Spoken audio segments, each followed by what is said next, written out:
ನಮಸ್ಕಾರ ಕರ್ನಾಟಕ. ದರ್ಶನ್ ಅವರಿಗೆ ಬೆನ್ನು ನೋವು ಇದ್ದಿದ್ದು ಸುಳ್ಳ ಅಥವಾ ಸತ್ಯವ? ಅಂದರೆ ನಟ ದರ್ಶನ್ ವಿಚಾರದಲ್ಲಿ ಎಷ್ಟೊಂದು ಚರ್ಚೆಗಳು ಹರಿದಾಡ್ತಿದ್ದಾವೆ ಅಂತಂದರೆ ಸುಳ್ಳು ಯಾವುದು ಸತ್ಯ ಯಾವುದು ಒಂದು ಗೊತ್ತಾಗ್ತಿಲ್ಲ. ಮಾಧ್ಯಮಗಳಲ್ಲಿ ತೋರಿಸಿದ ಮಾತ್ರಕ್ಕೆ ಸತ್ಯ ಇದು ಸುಳ್ಳು ಇದು ಎನ್ನುವಂತಹ ಮಾಹಿತಿ ದೊರೀತಾ ಇದೆ. ಆದರೆ ಜನ ನೋಡಿ ಎಷ್ಟ ಮರುಳು ಅಂತಂದರೆ ಮಾಧ್ಯಮಗಳು ಎಲ್ಲವ ವಿಚಾರವನ್ನು ನಂಬುವಂಥದ್ದು. ನೋಡಿ, ದರ್ಶನ್ ವಿಚಾರದಲ್ಲಿ ಬೆನ್ನು ನೋವು ಇದ್ದಿದ್ದು ಸತ್ಯ, ಆದರೆ ಬೆನ್ನು ನೋವಿಗೋಸ್ಕರನೇ ಹೊರಗಡೆ ಬಂದಿದ್ದರು ಎನ್ನುವಂತಹ ಒಂದು ವಿಚಾರ ಏನಾಗಿದೆ ಇವತ್ತು ಚರ್ಚೆ ಮಾಡಲಾಗ್ತಿದೆ. ಅಂದರೆ ಈಗಾಗಲೇ ಈಗ ನಿನ್ನೆ ಮೊನ್ನೆಯಿಂದ ಒಂದು ವಿಡಿಯೋ ಹರಿದಾಡ್ತಾ ಇದೆ. ದರ್ಶನ್ಗೆ ಬೆನ್ನು ನೋವು ಇರುವುದು ಬಹಳ ಸತ್ಯವಾಗಿರುವಂಥ ಅಂಶ ಎನ್ನುವಂಥದ್ದು. ಮೊನ್ನೆ ಡೆವಿಲ್ ಸಾಂಗ್ ಶೂಟ್ ಮಾಡುವಂಥ ಸಂದರ್ಭದಲ್ಲಿ ಅವರಿಗೆ ಬೆನ್ನು ನೋವು ಕಾಣಿಸ್ಕೊಂಡಿತ್ತು. ಆ ಒಂದು ಸಂದರ್ಭದಲ್ಲಿ ಒಂದಷ್ಟು ವಿಡಿಯೋ ಹರಿದಾಡ್ತಾ ಇದೆ. ಆ ವಿಡಿಯೋವನ್ನು ಹಾಕ್ತೀನಿ, ನೋಡ್ಕೊಂಬರಿ.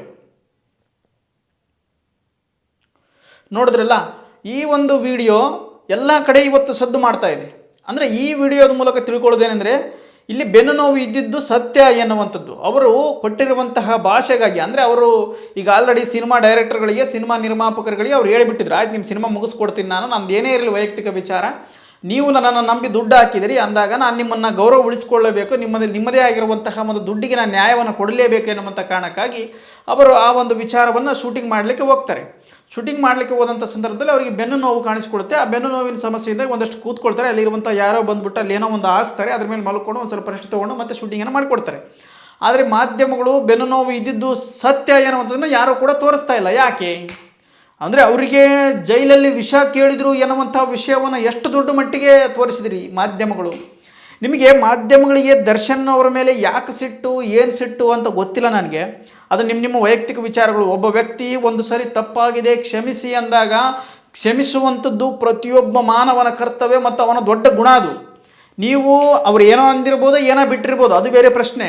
ಅದು ನಿಮ್ಮ ವೈಯಕ್ತಿಕ ವಿಚಾರ. ಬಟ್ ವೈಯಕ್ತಿಕ ವಿಚಾರವನ್ನು ತಗೊಂಡು ಹೋಗಿ ಪದೇ ಪದೇ ಎಪಿಸೋಡ್ಗಳನ್ನು ಮಾಡಿ ಪದೇ ಅವರ ಒಂದು ವ್ಯಕ್ತಿತ್ವ ನಿಂದನೆಯನ್ನು ಮಾಡುವಂಥದ್ದು ಎಷ್ಟು ಸರಿ? ಮಾಧ್ಯಮಗಳೇ, ದಯವಿಟ್ಟು ನಿಮಗೆ ಕೋರ್ಟಲ್ಲಿ ನಡೆಯುವಂಥ ವಿಷಯ ನಿಮ್ಗೆ ಯಾರು ಹೇಳಿದರು? ಹಾಗಾದ್ರೆ ನಿಮ್ಮ ಹತ್ರ ಏನಾದರೂ ಸಾಕ್ಷಿ ಇದೆಯಾ? ನೀವು ಹಿಂಗೆ ಫೋಟೋ ಬಿಟ್ಟುಬಿಟ್ಟು ಎಡಿಟ್ ಮಾಡಿಬಿಟ್ಟು ಕೇಳ್ತಿರಲ್ಲ, ವಿಷ ನೀಡಿ ಕೇಳಿದ ದರ್ಶನ್, ವಿಷ ನೀಡೆಂದ ದರ್ಶನ್, ದಾಸ ವಿಷ ಕೇಳಿದ. ಯಪ್ಪ, ಎಂತೆಂಥ ಟೈಟ್ಲ್ಗಳು, ಎಂತೆಂಥ ವಿಷಯಗಳು. ಜೈಲಿನಲ್ಲಿ ಬೇಸತ್ತ ದರ್ಶನ್. ಅಬಾಬಾಬಾಬಾ, ಏನಪ್ಪ ನಿಮ್ಮ ಕರ್ಮ. ಈ ಒಂದು ಸಾರಥ್ಯವನ್ನು, ಈ ಒಂದು ನಿಮ್ಮ ಸಾಮರ್ಥ್ಯವನ್ನು ರಾಜಕಾರಣಿಗಳ ಮೇಲೆ ಯಾಕೆ ತೋರಿಸಂಗಿಲ್ಲ ನೀವು? ಎಷ್ಟು ಮಂದಿ ಭ್ರಷ್ಟಾಚಾರ ಮಾಡೋಕತ್ತಿಲ್ಲ, ಎಷ್ಟು ಮಂದಿ ಕೊಲೆ ಸುಲಿಗೆಗಳನ್ನು ಮಾಡೋಕತ್ತಿಲ್ಲ, ಅವೆಲ್ಲಗಳನ್ನು ತೋರಿಸಂಗಿಲ್ಲ. ಕೇವಲ ದರ್ಶನ ವಿಚಾರ ಸಣ್ಣದಾದ್ರೂ ತೋರಿಸಿಬಿಡ್ತೀರಿ, ಅದು ನೆಗೆಟಿವ್ ಇರ್ಬೇಕು, ಮತ್ತೆ ಪಾಸಿಟಿವ್ ತೋರಿಸಂಗಿಲ್ಲ. ಈಗ ಬೆನ್ನು ನೋವಾಗಿತ್ತಲ್ಲ, ಯಾವುದೇ ಒಂದು ಉದಾಹರಣೆ ಇಂಥದ್ದೊಂದು ವಿಡಿಯೋ ರಿಲೀಸ್ ಆಗೈತೆ, ದರ್ಶನಿಗೆ ನಿಜವಾಗ್ಲೂ ಬೆನ್ನು ನೋವಿತ್ತು ಎನ್ನುವಂಥ ವಿಚಾರವನ್ನು ಯಾವುದಾದ್ರು ಮಾಧ್ಯಮದಲ್ಲಿ ಬಿತ್ತರಿಸಿದಾರ? ಇಲ್ಲ. ಏನಪ್ಪ ನಿಮ್ಮದು, ನನಗೆ ನಿಮ್ಮ ಕರ್ತವ್ಯ ತಿಳಿವಲ್ತು, ನಿಮ್ಮದು ಏನು ಮಾಡಾಕತ್ತೀರನ್ನ ತಿಳಿವಲ್ತು. ನಿಜವಾಗಿಯೂ ಬೆನ್ನು ನೋವು ಇದ್ದಿದ್ದು ನಿಜ. ಬಟ್ ಅವರ ವೈಯಕ್ತಿಕ ವಿಚಾರ, ಅದು ಯಾರಿಗೆ ಏನಂದಿದ್ದಾರೆ, ಅದು ಕೊಲೆ ಆಗಿದೆಯೋ ಇಲ್ಲೋ ಇನ್ನೂ ಕೂಡ ಅದು ಸತ್ಯ ಅಂತೇಳಿ ಪ್ರೂವ್ ಆಗಿಲ್ಲ. ಆರೋಪಿ ಎನ್ನುವಂಥ ಕಾರಣಕ್ಕೋಸ್ಕರ ಆರೋಪ ಇದೆ, ಆದರೆ ಆರೋಪಿ ಅಂತ ಇನ್ನೂ ಸಾಬೀತಾಗಿಲ್ಲ. ಆರೋಪ ಇದೆ ಎನ್ನುವಂಥ ಕಾರಣಕ್ಕೋಸ್ಕರ ಇವತ್ತು ಜೈಲಲ್ಲಿ ಇದ್ದಾರೆ. ಆದರೂ ಕೂಡ ಅವರನ್ನು ನೆಮ್ಮದಿಯಾಗಿ ಬಿಡ್ತಾ ಇಲ್ಲ ನೀವು. ಅದನ್ನು ಕೂಡ ದೊಡ್ಡ ನಾಟಕ ಅಂತೇಳಿ ಬಿಂಬಿಸಿದ್ರಿ. ಅದು ಎಷ್ಟು ಸರಿಯೋ ಎಷ್ಟು ಸತ್ಯ ನನಗೆ ಗೊತ್ತಿಲ್ಲ. ಅದಾದ ನಂತರ ದರ್ಶನ್ ಅವರು ಮನೆಯಲ್ಲಿ ಕೂಡ ಕಳ್ಳತನ ಆಗಿದೆ, ಅದನ್ನು ಕೂಡ ಯಾರೋ ಒಬ್ಬರು ತೋರಿಸಲಿಲ್ಲ. ದರ್ಶನ್ ಅವರ ಹೆಂಡತಿಯಾಗಿರುವಂತಹ ಧರ್ಮಪತ್ನಿ ಆಗಿರುವಂಥ ವಿಜಯಲಕ್ಷ್ಮಿ ಅವರ ಮನೆಯವರಲ್ಲಿ ಎಷ್ಟೋ 3 ಲಕ್ಷ ಎಷ್ಟೋ ಕಳುವಾಗಿದೆ ಎನ್ನುವಂಥ ವಿಷಯ ಕೂಡ ಹೊರಬಂತು. ಅದನ್ನು ಕೂಡ ಎಲ್ಲಿ ಹೇಳಿಲ್ಲ. ಯಾಕ್ರೋ ಹಿಂಗೆ ಮಾಡ್ತೀರಿ, ಭೇದ ಭಾವ ಯಾಕೆ ಮಾಡ್ತೀರಿ ಅಂತ? ನೀವು ವಿಷಯವನ್ನು ತೋರಿಸೋದೇ ಆದರೆ ಎಲ್ಲವನ್ನು ತೋರಿಸ್ರಿ, ಇಲ್ಲ ತೋರ್ಸೋಕ್ಕೆ ಹೋಗ್ಬೇಡ್ರಿ. ನಿಮ್ಗೆ ಅಷ್ಟೊಂದು ಸಿಟ್ಟು, ನಿಮ್ಗೆ ಅಷ್ಟೊಂದು ರೋಷ ಇದ್ದರೆ ನೇರವಾಗಿ ಹೋಗಿ ನೀವು ಕಾದಾಡ್ರಿ. ಜನರಿಗೆ ತಪ್ಪು ಮಾಹಿತಿ ನೀಡಬಾಡ್ರಿ ಅನ್ನುವಂಥದ್ದು ಅಷ್ಟೇ ನನ್ನ ವಾದ. ನಿಮ್ಮಲ್ಲಿ ಕಲ್ಪನೆಗಳು ಏನಾಗಿಬಿಟ್ಟಪ್ಪ ಅಂದ್ರೆ, ದರ್ಶನ್ಗೆ ಬಂದರೆ ನೀವು TRP ಸಿಗ್ಬೋದು.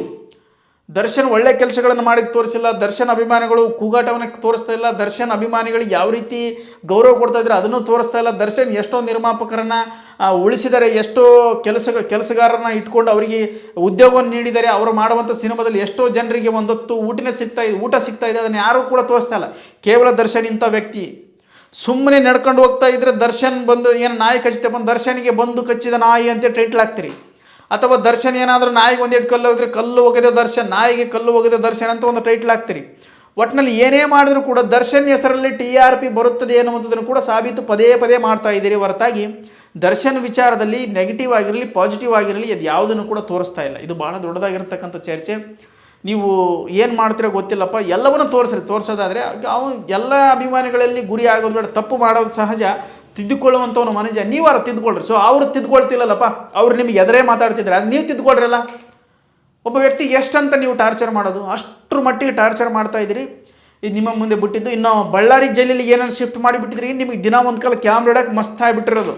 ಅಲ್ಲಿ ಒಂದು ಸ್ವಲ್ಪ ಕಿಂಡಿಗಳಿದಾವೆ, ಅಲ್ಲಿ ಒಂದು ಸ್ವಲ್ಪ ದರ್ಶನ್ ಮೇನ್ ಪೊಲೀಸ್ ಸ್ಟೇಷನ್ಗೆ ಬಂದು ಹೋಗೋದು ನಿಮ್ಗೆ ದಾರಿ ಗೊತ್ತಾಗುತ್ತಲ್ಲ, ದಿನ ತೋರಿಸಿ ದಿನ TRP ಮಾಡ್ಕೊಂಡ್ಬಿಡ್ತಿದ್ರಿ.